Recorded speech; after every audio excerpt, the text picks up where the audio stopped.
good morning. So welcome to my YouTube channel. This is Otoboy Son.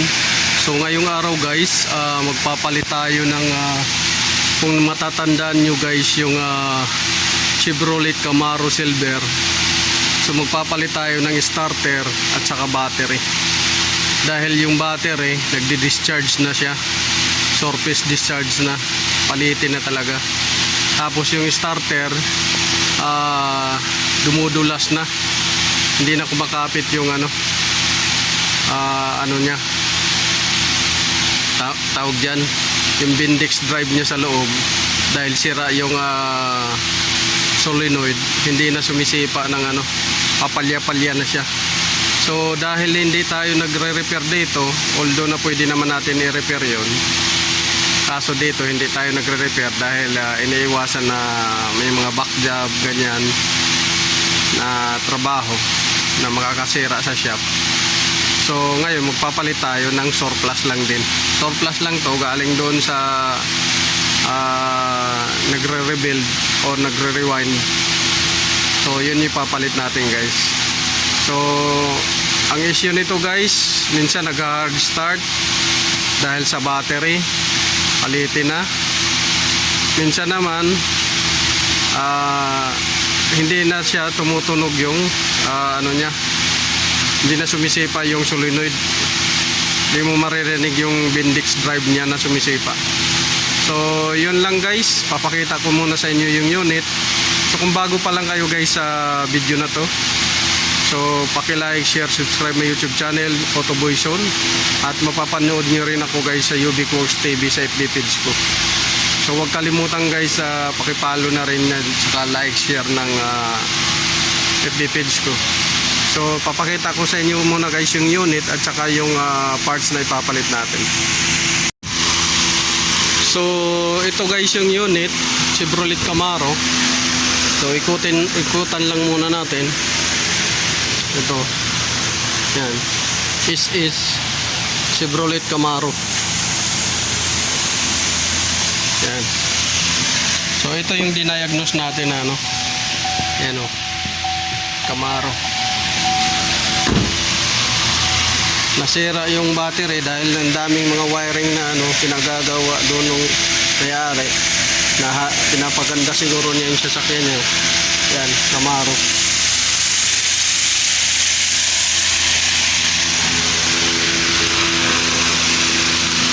So yan guys yung ano, sasakyan. So ito naman guys yung ipapalit natin. Itong battery nito, dati raw niya to battery sa isang sasakyan.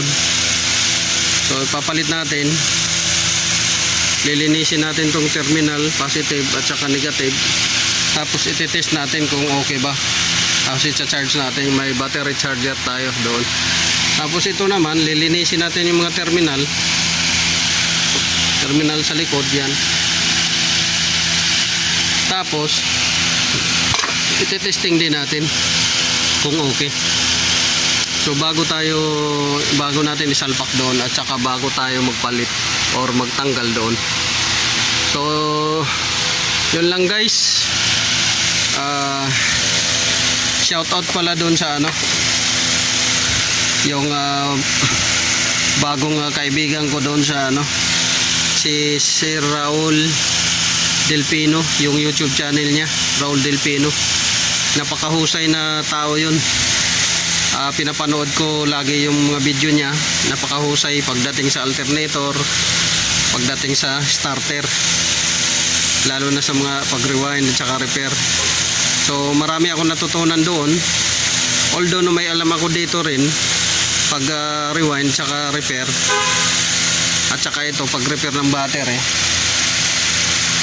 So mas maganda pa rin yung manood tayo sa mga kapwa Pinoy natin na mekaniko, technician, tungkol doon sa mga diskarte nila.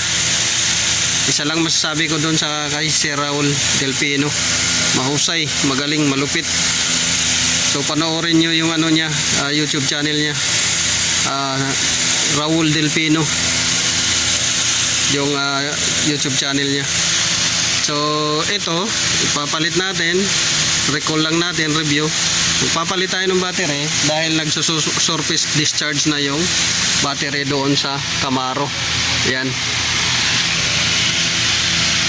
Kahit na tanggalin mo tapos iganyan mo lang, bumababa na yung voltahe. Mayroon siyang isang plate na mahina na talaga, battery plate sa loob. Tapos ito naman, ang problema nun, yung solenoid. Ito, hindi sumisipa. Minsan sisipa, minsan hindi. So magpapalit na tayo. Pwede naman natin i-repair. Kaso ayaw ng manager. Bahala na yung mag-supply yung may-ari kung bago or surplus, basta kayo manggaling sa kanya or manggaling sa opisina at aprobado ng may-ari. Pero sa repair, ayaw ng ano. Dati nagre-repair din ako dito, yung ganito. Kaya lang itinigil na. Tinigil na yung pag-rewind.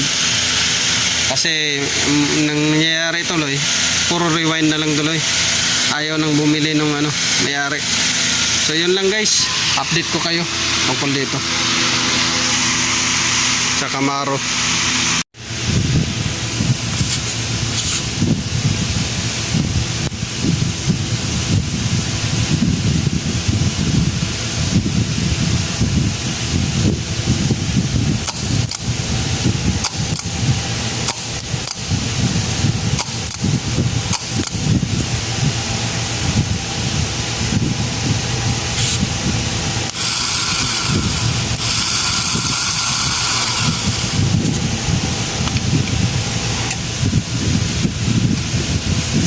So okay guys, okay yung ano, sumisipa yung Bendix tsaka yung solenoid, tapos gumagana naman yung motor. So ginamit natin battery charger. Yan, battery charger gamit natin para pang test dito. So okay yung solenoid, sumisipa, tapos okay naman yung motor, gumagana. So tatanggalin na natin yung ano, yung starter. Tapos yun, ita-charge lang natin yung battery guys, ito dahil 10 volts lang yung laman. So check pa rin natin yan kung kumakarga rin. So yan guys, nailabas na natin. Ito yung luma, ito yung surplus. So chinecheck natin kung magkaparehas. Ang problema, maraming hindi parehas yung ano, kita niyo. Ito siya, malalim yung ano niya, baon. Kita nyo. Dito sa luma, maliit lang. Tapos ito, malayo kaysa dito. Yan.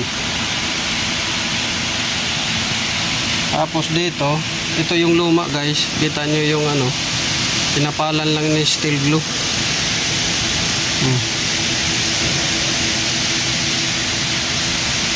So maraming pagkaiba. Baka hindi ito sa ano, papasok doon guys. Magka problema to.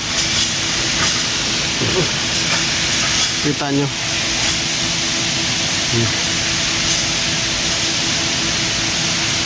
May diferensya. Ito siya, yung palo niya. Ito, tayong-tayo siya. Ito siya. Kaysa dito. Kasi pag nakakabit yan guys, nakaganyan yan eh. Nakaganyan. Ganyan yan. Kababa. So nakaganyan, baba rin yan. So tatanong muna natin kung kakabit ba natin yan. Kasi kahit dito sa ano niya, magkaiba. Ayan o. Dito.